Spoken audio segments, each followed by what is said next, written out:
लोगों से एक रिक्वेस्ट है, बिना वीडियो स्किप किए हुए प्लीज आप लोग बस 1 मिनट वीडियो देख लो। देखिए अभी तक आपको इस चैनल पे क्या मिल रहा था, ट्रिक्स मिल रहे थे जो फनी स्टाइल में थे, जो 9th 10th की साइंस थी और भी अन्य प्रतियोगी परीक्षाओं में भी वो ट्रिक्स का हम उपयोग कर सकते थे। बहुत सारे बच्चों का कमिटमेंट आया कि सर प्लीज आप 9th और 10th अगली क्लासों का भी साइंस इसी अंदाज में आप डालिए बेसिक तरीके से। तो बिल्कुल आज मैं वही करने वाला हूं। अब रही बात मेरे वीडियो में क्या खासियत है भाई, बहुत सारे यूट्यूब पे वीडियो है, तो सबसे इंपॉर्टेंट बात है कि आपको जितने भी यूट्यूब पे वीडियो है मैं गारंटी देता जाता है लेसन 1 लेसन 2, पर मैं यहाँ जो केमिस्ट्री पढ़ाऊंगा बिल्कुल हटके होगा। हम टॉपिक्स वही लेंगे लेकिन उसका पढ़ने का अंदाजा अलग होगा, तरीका अलग होगा। कारण क्या है, हम एक स्टोरी के रूप में पढ़ेंगे। स्टोरी के रूप में पढ़ने से क्या होता है, स्टोरी के रूप में पढ़ने से एक फायदा ये होता है कि एक तो आपको स्टोरी याद हो जाती है, तो आपके सारे केमिस्ट्री की टॉपिक्स से याद हो जाएंगे, साथ साथ वो समझ में आता है। यहां तक इतना समझ में आने लगता है स्टोरी आपको कि आगे क्या होने वाला वो भी आप गेस कर लेते हो, कंपेयर करके या गेस कर लेते हो। तो सेम वही केमिस्ट्री को भी मैं आपको एक एकदम स्टोरी के रूप में पढ़ाऊंगा, साथ साथ वो फनी स्टाइल, साथ साथ हर टॉपिक का ट्रिक्स भी यही मिल जाएगा। तो बिना देर किए हुए चलिए हम अब वीडियो स्टार्ट करते हैं। तो होता क्या है, आज हम किसी भी चीज को बड़ी आसानी से कह देते हैं ये पदार्थ है, पानी पदार्थ है, हवा पदार्थ। क्यों? क्योंकि हम परिभाषा जानते हैं, किताब में हमने पढ़ लिया है, हमको पढ़ाया गया है, हम जानते हैं। क्या आपको ये पता है कि ये सबसे पहले लोगों ने कैसे जाना होगा कि यही पदार्थ है? ऐसा हुआ होगा कि साइंटिस्टों ने कुछ चीजों को पदार्थ नाम दिया। तो किन चीजों को? मान लो उन्होंने देखा क्या कि, तो उन्होंने क्या देखा कि ब्रह्मांड में जो भी चीज है, जो भी चीजें दिख रही थी, तो उनमें 3 चीजें मिल रही थी। एक तो स्थान घेर रहा था, स्थान घेर रहा था, दूसरा उसमें भार भी हो रहा था, साथ साथ वो हमारी ज्ञान इंद्रियों को भी प्रभावित करता है कि जो भी ऐसी चीजें हैं जो स्थान घेरेगा, जिसमें भार होता है, साथ साथ हमारी ज्ञान इंद्रियों को प्रभावित करता है, उसको हम पदार्थ नाम दे देते हैं। तो उन्होंने पदार्थ नाम, उसको पदार्थ बोल दिया। अब यहां सोचने वाली बात है कि ये स्थान घेरता है, जैसे मैं हूं, मैं भी स्थान घेरता हूं, मुझमें भी भार होता है, साथ साथ मैं किसी को दिखता भी हूं, मेरे को कोई टच भी कर सकता है, यानी ज्ञानेंद्रियों को प्रभावित कर रहा हूं, तो मैं भी पदार्थ। ये बोर्ड पदार्थ है, ये मार्कर पदार्थ है, क्योंकि इसका भी भार होता है, इसका आयतन भी है, साथ साथ हमें दिख भी रहा है, हमारे शरीर से भी टच हो रहा है। हवा, हवा भी पदार्थ है। क्यों है भाई?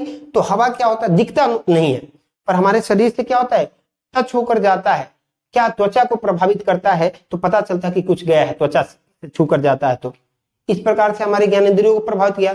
हवा का भी भार होता है, हवा का आयतन भी होता है, ठीक है। जैसे हवा को हम गुब्बारे में भर लेते हैं तो उसको तोल सकते हैं, स्थान घेरा है, कुछ आयतन उसका होता है ना, तो आयतन भी होता है।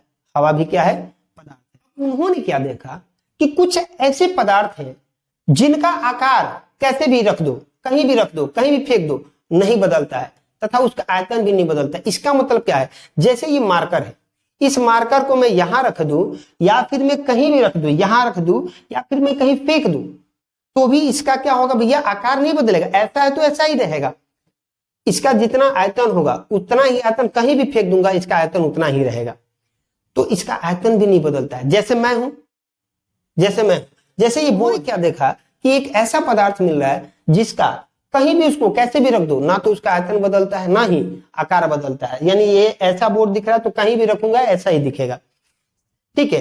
तो एक ऐसा पदार्थ मिला। फिर उन्होंने एक और देखा कि कुछ ऐसे पदार्थ, जो भी ब्रह्मांड में पदार्थ है, कुछ तो ऐसे थे कि जिनका आयतन और आकार दोनों नहीं बदलता। कुछ ऐसे पदार्थ मिले जिनका आयतन तो निश्चित रह रहा था लेकिन आकार बदल जा रहा था। जैसे पानी है, इस मग में जो पानी है अभी ऐसा है, फैला हुआ, इतना ही पानी, मतलब इसका कुछ आयतन होगा इस पानी का, तो इस पानी का कुछ आयतन होगा। इस पानी को अगर मैं एक पतले ट्यूब में डालूंगा तो भी ये पानी तो उतना ही रहेगा, अर्थात इस पानी का आयतन नहीं बदलेगा, लेकिन इस पानी का आकार बदल जाएगा। अभी पानी कैसा हुआ, फैला हुआ है, ट्यूब में कैसा हो जाएगा, पतला लंबा हो जाएगा। उस पानी को और चौड़े बर्तन में रख दूं, टब में रख दूंगा तो क्या हो जाएगा, और फैल जाएगा। यानी कि पानी जिस बर्तन में रखूंगा उसी बर्तन का आकार ले लेगा, यानी कि इसका आकार बदलता है।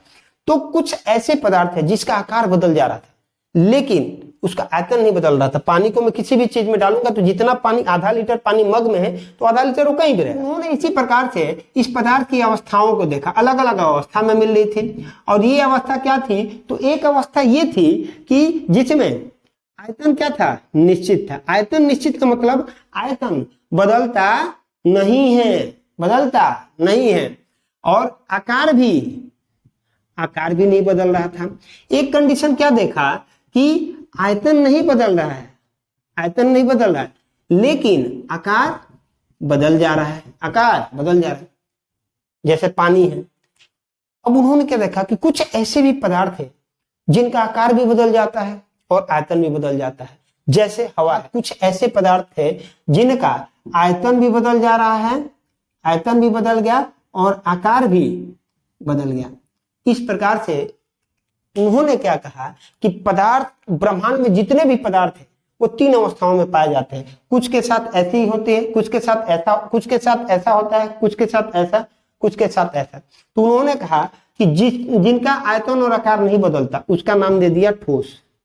जिनका आयतन नहीं बदलता है लेकिन आकार बदल जाता है उसको नाम दे दिया द्रव। और जिसका दोनों बदल जाता है उसको नाम दिया गैस। इस प्रकार से पदार्थ की 3 अवस्थाएं होती है। ये तो भाई ये देखा कि ब्रह्मांड में जितने भी पदार्थ है इन 3 ही अवस्थाओं में पाई जाती है।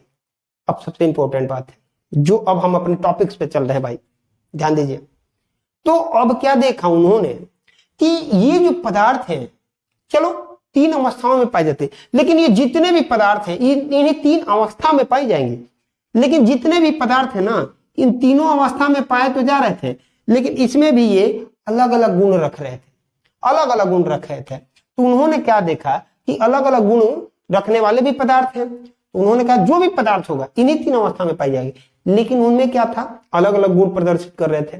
तो अलग अलग गुण प्रदर्शित कर रहे थे, इस बेसिस पे उन्होंने क्या कहा कि पदार्थ को अलग अलग नाम देना पड़ेगा, अर्थात पदार्थ का अलग अलग प्रकार हो गया। तो पहला देखिए, अब मैं बताता हूं स्टोरी के रूप में, आप समझते चलिए। अवस्था अलग है, प्रकार अलग है।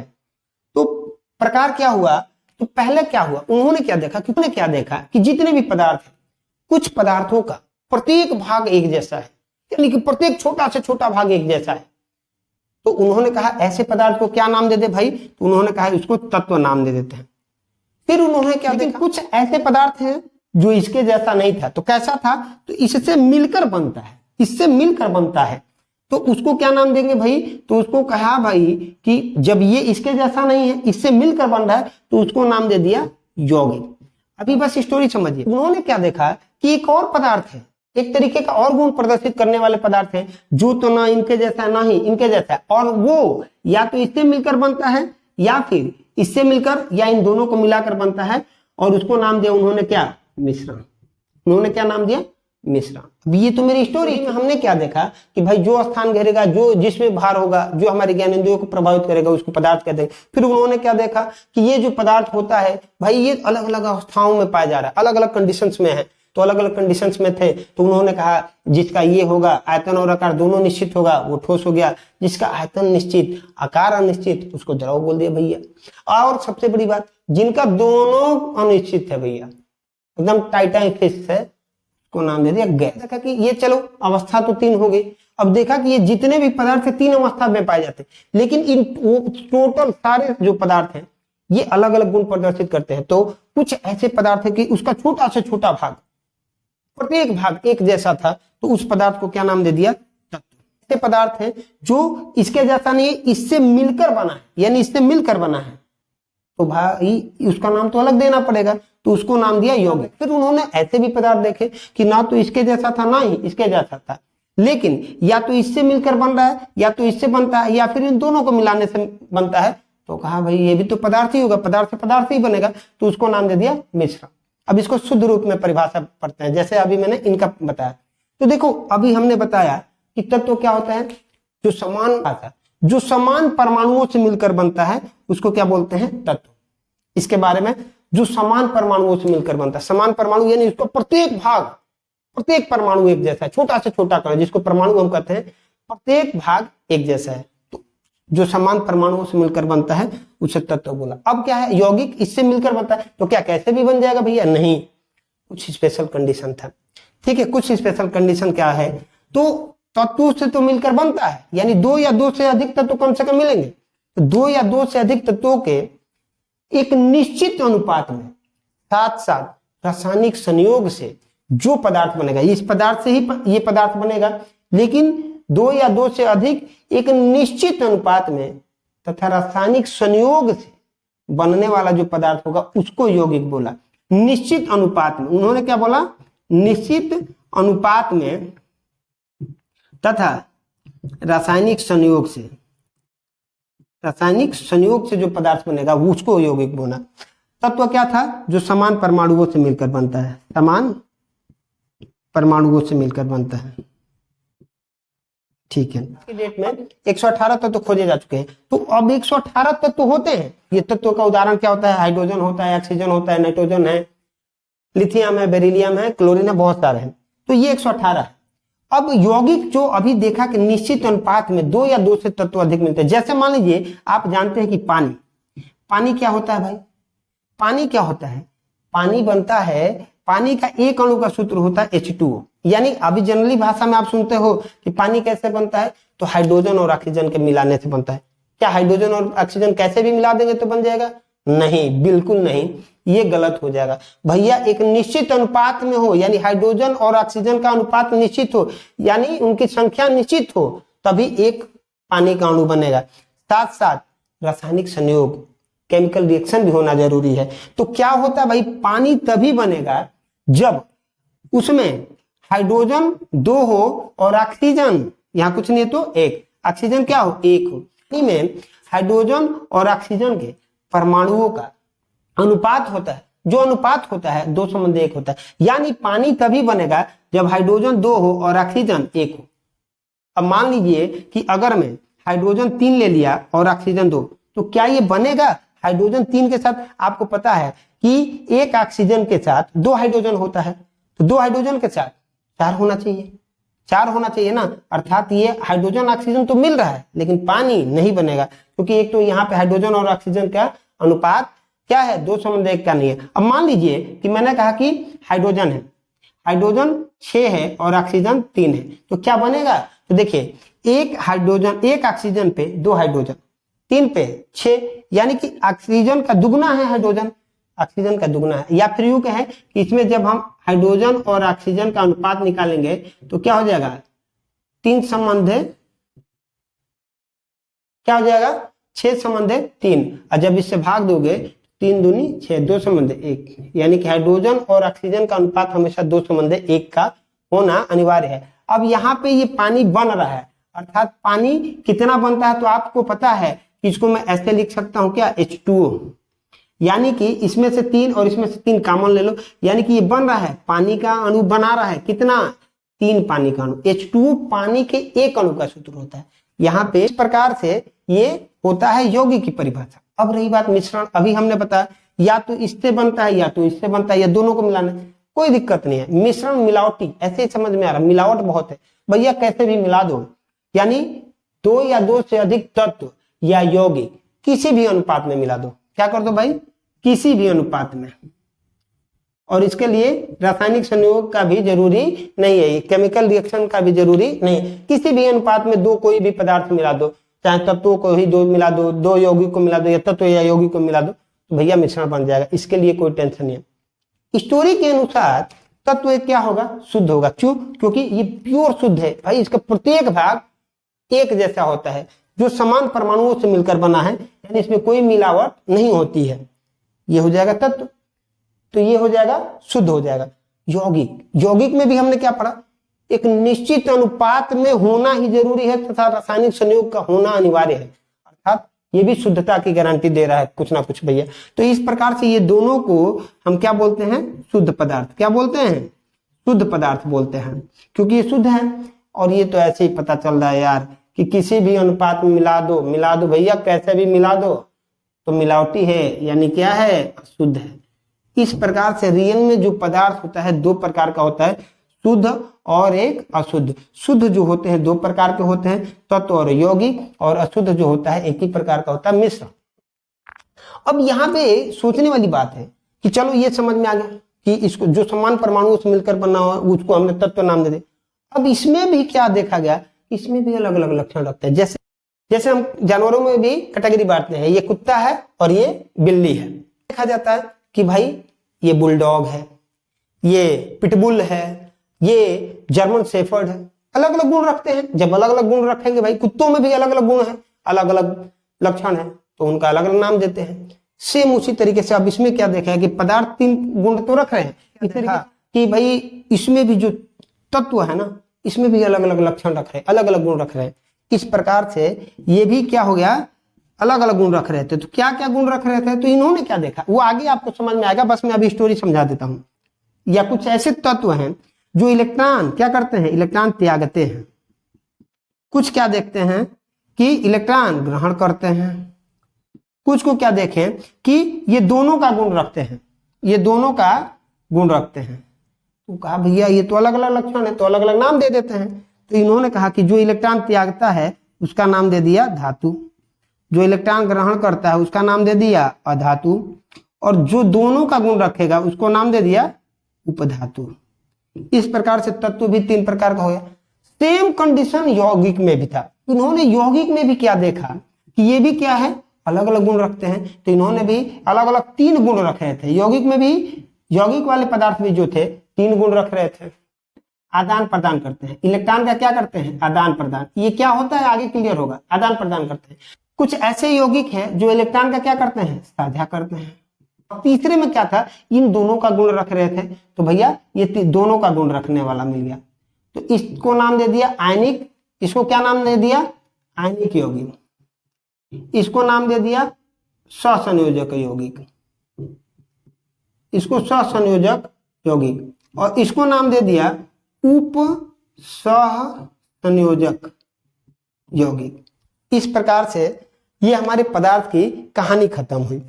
अब थोड़ी सी और बात, अब आपको पता है कि तत्व से क्या बनता है यौगिक, यौगिक से क्या बनता है मिश्रण, और यहाँ बात कुछ आ रही है इलेक्ट्रॉन ये सब क्या है। तो इसकी कहानी समझने के लिए सबसे पहले आप सोचो यौगिक के बारे में जानना होगा या मिश्रण के, तो किससे बनता है, तत्व। तो पहले तत्वों के बारे में तो जान लो कि तत्व क्या है, पहले तत्व के बारे में भैया जानो, तब जानो कि आपका दिमाग कितना तेज है। तो यहाँ पे तत्व के बारे में हम पहले जानेंगे। तो तत्व क्या है, तत्व के बारे में जानते हैं कि तत्व क्या है, तत्व क्या है। तो उन्होंने क्या देखा कि तत्व के बारे में ध्यान दिया, तो उन्होंने देखा कि तत्व छोटे छोटे कणों से मिलकर बना होता है, और छोटे छोटे कणों से मिलकर बना होता है जिसको हम आंखों से नहीं देख सकते। तो उन कणों को क्या नाम दिया, अणु नाम दे दिया। इस प्रकार से हमें ये पता चला कि तत्व का किससे बना होता है, अणुओं से।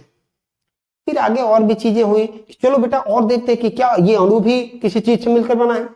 थोड़ा दिमाग लगाओ, सोचो, ये सोचने वाली बात है कि नहीं। तो उन्होंने सोचा, फिर देखा भाई कि हाँ ये अणु भी और छोटे छोटे कणों से मिलकर बना है, जिसको हम क्या कहते हैं, परमाणु, जिसको हम क्या कहते हैं, परमाणु कहते हैं। अब फिर सोचे और अपना थोड़ा दिमाग लगाओ, दिमाग तो है ही आप लोगों के पास, दिमाग लगाओ, क्या ये परमाणु भी और छोटे छोटे कणों से मिलकर बना है, क्या किसी चीज से ये भी मिलकर बना है, जैसे तत्व बना है अणु से, अणु बना है परमाणु से, तो क्या परमाणु भी। तो 19वीं शताब्दी तक ना हम लोगों को यही पता था कि नहीं, अब परमाणु किसी चीज से नहीं मिलकर बना है, यही सबसे छोटा होता, तोड़ नहीं सकता है। जैसे तत्व को तोड़ेंगे अणु में, अणु को परमाणु में, परमाणु क्या है, अविभाज्य है, परमाणु को नहीं तोड़ सकते। लेकिन बेटा आपको पता है कि एक से एक महारथी पड़े हैं, सबका रिकॉर्ड टूटता है क्रिकेट में। सचिन भैया का भी रिकॉर्ड टूट रहा है, कोहली जी का भी टूटेगा। चीजें इन्होंने लगा, जॉन डाल्टन ने बोल दिया भाई, सारे प्रयोग किया, उन्होंने कहा कि परमाणु को तोड़ा नहीं जा सकता। लेकिन आगे चलकर हमको ये भी पता चला कि नहीं, परमाणु भी और छोटे छोटे कणों से मिलकर बना होता है, जिसको हम मूल कण कहते हैं, और वो होता है इलेक्ट्रॉन, प्रोटॉन और न्यूट्रॉन। इस तरीके से हमने ग्राफ बना ली, परिभाषाएं हम पढ़ेंगे अलग अलग, और बहुत मजा आएगा। अणु और परमाणु का ट्रिक हमने बताया है भैया। अणु एक हमारा वीडियो है, उस वीडियो का लिंक हम दे देंगे, ट्रिक की बेसिस में मैंने डाल रखा है अणु और परमाणु में अंतर, ठीक है। तो अणु क्या होता है भैया, हमने बताया था, ये हस्बैंड वाइफ होते हैं और ये कपल्स होते हैं। तो आप जाकर वीडियो देख सकते हो, मैं उसका लिंक इस वीडियो में दे दूंगा, तो इनकी परिभाषा जानेंगे। तो इस प्रकार से तत्व अणु से, अणु परमाणु से, परमाणु इलेक्ट्रॉन, प्रोटॉन, न्यूट्रॉन से बना। अब थोड़ी सी सोचने वाली बात, आगे और स्टोरी सोचेंगे कि यार ये इलेक्ट्रॉन, प्रोटॉन, न्यूट्रॉन है, क्या सभी परमाणुओं में बराबर होते हैं, क्या इलेक्ट्रॉन और प्रोटॉन ये न्यूट्रॉन है क्या, ये आपस में क्या इलेक्ट्रॉन भी बराबर होता है प्रोटॉन के बराबर ही, न्यूट्रॉन, ये तीनों आपस में बराबर होते हैं, ये सोचेंगे आगे की स्टोरी में। तो फिर इस तरीके से हम एक और ग्राफ बना सकते हैं क्या, तो एक और बना लेते हैं। जैसे आपको पता है कि यौगिक बनता है किससे, तत्व से, तत्व किससे बनता है, अणु से, अणु किससे बनता है, परमाणु से, परमाणु किससे बना, इलेक्ट्रॉन प्रोटॉन और न्यूट्रॉन से। यानी यौगिक को हम तत्वों में तोड़ सकते हैं, तत्वों को अणु में, अणु को परमाणु में, परमाणु को इलेक्ट्रॉन प्रोटॉन न्यूट्रॉन में। अब आगे की कहानी हम जानेंगे, उसके पहले हम इसका एक अच्छा सा ग्राफ बना देते हैं। अभी आप उस ग्राफ को भी देख लेना, स्क्रीनशॉट लेना, ताकि आपको एकदम इजीली समझ में आएगा। और एक बार मैं फिर से ग्राफ के द्वारा दूसरे वीडियो में या इसी वीडियो में कोशिश करता हूं कि मैं समझा दूं। तो जैसा कि आपने पीछे हमारी पूरी स्टोरी देखा, अब पूरी स्टोरी को मैंने शॉर्ट में लिखा हुआ है, बस एक ग्राफ बनाया हुआ है। आपको पूरा डिटेलिंग लिखकर मैं आगे फिर से पूरी वीडियो को समझाऊंगा। ये एक पूरी ग्राफ है, पूरे मैंने जो स्टोरी बना रखी है उसकी पूरी ग्राफ है, क्योंकि आगे और स्टोरी है, पहले इतने ग्राफ को हम समझते हैं। अगर ये ग्राफ आपका तैयार है ना, तो समझ लीजिए कि आप केमिस्ट्री पकड़ कर चल रहे हैं। ठीक है, तो चलिए ग्राफ